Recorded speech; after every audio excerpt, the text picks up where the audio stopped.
जय भीम नमो बुद्धाय. Cockroach जनता party सध्या खूप मोठ्या प्रमाणात आंदोलन छेडलेलं आहे सरकार विरुद्ध. धर्मेंद्र प्रधान जोपर्यंत इस्तीफा देत नाही तोपर्यंत कॉकरोच जनता पार्टी दिल्लीच्या जंतर मंतर येथून हटणार नाही अशी ग्वाही अभिजित दिपके जे कॉकरोच जनता पार्टीचे संस्थापक आहेत त्यांनी दिलेली आहे. तत्पूर्वी तुम्हाला एक गोष्ट सांगतो मित्रांनो, हा व्हिडिओ खूप इंटरेस्टिंग होणार आहे, त्यामुळे व्हिडिओला थोडासाही स्किप तुम्ही करू नका आणि जेवढं होईल तेवढं हा व्हिडिओला शेअर करा आणि माझ्या चॅनलला सबस्क्राईब करायला विसरू नका, कारण की तुमच्या मनोबळची, तुमच्या सबस्क्रायबरची आम्हाला फार गरज आहे. त्यामुळे व्हिडिओला अंत जरूर बघा. कॉकरोच जनता पार्टी, तुम्हाला तर माहीत आहे, एक स्टेटमेंट झालं होतं की देशातले सर्व बेरोजगार मुलं हे कॉकरोचेस आहेत. त्यानंतर अभिजित दिपके नावाच्या एका व्यक्तीने, एका मुलाने चक्क सोशल मीडियावर कॉकरोच जनता पार्टी काढून सरकारला आव्हान दिलेलं. आता काय, सगळ्यात पहिले आंदोलन झालं दिल्लीला, त्यानंतर पुण्याला, त्यानंतर राजस्थान जयपूरला, त्यानंतर नागपूरला, आता परत दिल्लीला. तुम्ही बघू शकता दिल्ली आता सध्या तर त्याची लाईट बंद केली, पाणी बंद केली. हे व्हिडिओ सध्या व्हायरल होतात, पण तरीही कॉकरोचेस हार मानले नाही. आता त्याच्यात सगळ्यात मोठी भर पडली आहे ती म्हणजे किसान आंदोलन. म्हणजे शेतकरी आंदोलनात जे लोक होते त्यांनी कॉकरोच जनता पार्टीला मोठ्या प्रमाणात समर्थन दिलेलं आहे.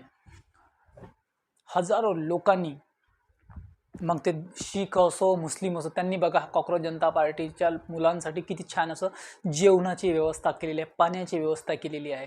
आणि कॉकरोच जनता पार्टीचे जे फाउंडर आहेत अभिजित दिपके यांनी या सर्वांचं आभार मानलेला आहे. प्रश्न असा निर्माण झालेला आहे, जेव्हा जेव्हा सरकार विरुद्ध कोणी आवाज उचलतो, जेव्हा जेव्हा सरकारला कोणी प्रश्न विचारतो, तर सरकार त्याला नेहमी दाबण्याचा प्रयत्न करते. किसान आंदोलन तुम्ही बघितलंच असेल, मनोज जरांगे पाटलांचं आंदोलन तुम्ही बघितलं असेल, त्यानंतर नागपूरचं तुम्ही आंदोलन बघितलं असेल, बच्चू कडू भाऊ यांचं. काही उदाहरण आहेत जे सरकारला तुम्ही प्रश्न विचारले तर तुम्हाला देशद्रोहीच घोषित करतात किंवा तुम्हाला पाडण्यासाठी किंवा तुमच्या मनोबल तोडण्यासाठी हे नेहमी वेगवेगळे हातकंडे अपनावतात. त्यांची लाईट बंद केली. एक सर्वात महत्त्वाची गोष्ट म्हणजे आता बघा, आंदोलनस्थळी जाण्यासाठी तुम्हाला आधार कार्ड मागितले जात आहे. आधार कार्ड नेमकं कशासाठी? अभिजित दिपकेने हाच प्रश्न पोलिसवाल्यांना विचारलेला आहे की आधार कार्ड कशासाठी? दिल्लीचे जंतर मंतर हे आंदोलन स्थळ आहे, पब्लिक प्लेस आहे, तिथं कोणीही येतो, कोणीही जाऊ शकतो. मग तुम्हाला आधार कार्ड मागण्याची गरज काय?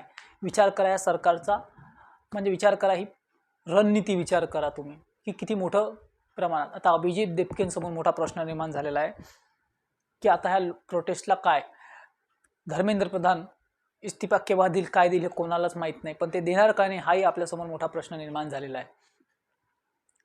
इतकंच नाही तर सर्व कॉकरोचेसनी सकाळी रात्रीचे 3 वाजले तरीही तिथून हल्ले नाही आहेत. आता तर तिथे मस्त बॅटबॉल खेळत आहेत. त्यानंतर आपला उत्साह वाढवण्यासाठी, आपली एनर्जी मेंटेन करण्यासाठी देशभक्तींचे गाणे म्हटल्या जात आहे, ते जेणेकरून सर्व कॉकरोचेस, सगळे कॉकरोचेस स्वतःला कॉकरोचेस म्हणतात, ते आपली ताकद एकवटत आहे असं दिसून येतात. तर मित्रांनो, हा विषय खूप महत्त्वाचा आहे, देशाच्या भविष्याचा प्रश्न आहे. आता यात कॉकरोच जनता पार्टीला शेतकऱ्यांचं देखील समर्थन मिळालं. हा शेतकरी तोच जो देशाला अन्नदाता आहे. शेतकरी देशाची मजबूत कणा आहे शेतकरी. आता शेतकरी येऊन त्यांनी समर्थन दिलेलं आहे. पुढे काय होईल हे कोणालाच माहीत नाही, हे सरकार काय करेल कोणालाच माहीत नाही.